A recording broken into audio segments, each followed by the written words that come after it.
Bismillah, alhamdulillah, wassalatu wassalam ala rasulillah wa ala alihi wa sahbihi wa mawalah.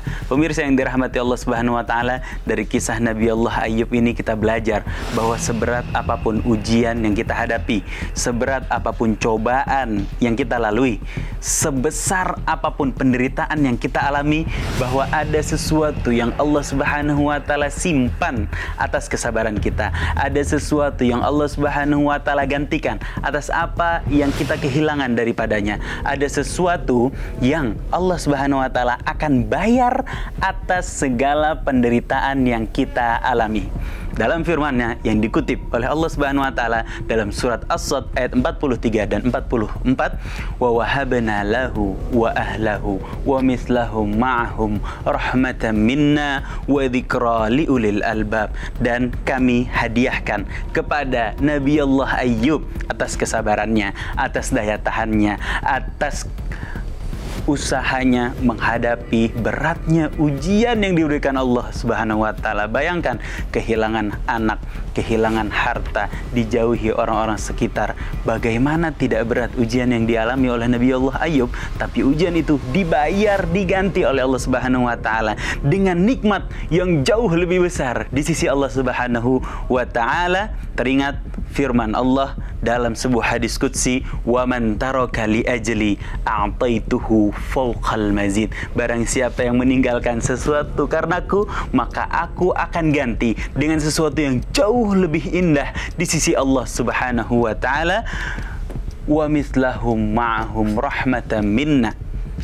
Kenikmatan yang diberikan oleh Allah Subhanahu wa ta'ala kepada Nabi Allah Ayyub karena bentuk kasih sayangnya Allah Subhanahu wa ta'ala, rasa cintanya Allah Subhanahu wa ta'ala atas kesabaran Nabi Allah Ayyub, wa dzikra liulil albab, dan juga pelajaran bagi mereka yang senantiasa berpikir, bagi kita semua yang mempelajari kisahnya, bahwa setiap ujian yang kita lalui, seberat apapun, sebesar apapun, sesakit apapun, pasti akan dibayar dan diganti oleh Allah Subhanahu wa ta'ala di dunia atau nanti di akhirat saat kita berjumpa dengan Allah Subhanahu wa ta'ala di surga yang abadi, yang kenikmatannya akan kita nikmati selama-lamanya tanpa ada cacat satupun.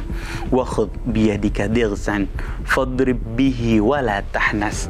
Kemudian Nabi Allah Ayyub diperintahkan oleh Allah Subhanahu wa ta'ala untuk menunaikan janjinya, karena pada saat ujian yang dia hadapi begitu berat, dia sempat bersumpah untuk memukul istrinya. Sumpahnya itu ditagih oleh Allah Subhanahu wa ta'ala. Akan tetapi Allah Subhanahu wa ta'ala pun sayang kepada istri Nabi Allah Ayyub agar sumpah itu terlaksana, namun dengan dalam bentuk yang lembut. Dengan apa? Dengan mengumpulkan rerumputan yang diikat menjadi satu, kemudian dipukulkan kepada istri Nabi Allah Ayyub dengan pukulan yang tidak menyakitkan sama sekali. Perintah ini Allah perintahkan karena Allah nggak pengen ada kekasihnya melanggar janjinya.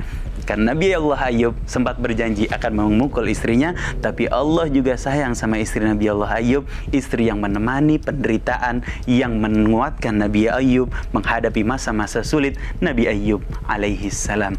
Fadrib bihi wala tahnas. Jangan pernah kamu melanggar perintah, melanggar sumpahmu, melanggar janjimu.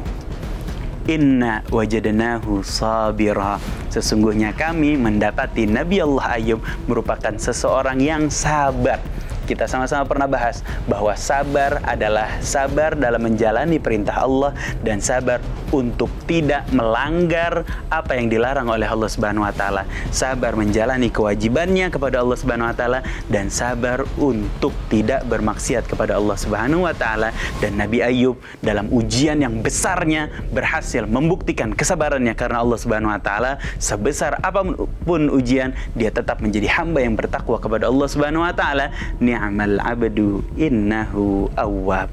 Sebaik-baiknya hamba yaitu Nabi Allah Ayyub dengan kesabarannya, sesungguhnya dia adalah hamba yang taat kepada Allah Subhanahu wa ta'ala. Pengakuan datang langsung dari Allah, pengangkatan derajat Nabi Ayyub alaihi salam dari sisi Allah Subhanahu wa ta'ala, pemilik alam semesta yang menciptakan kita semua. Wallahu a'lam bishawab.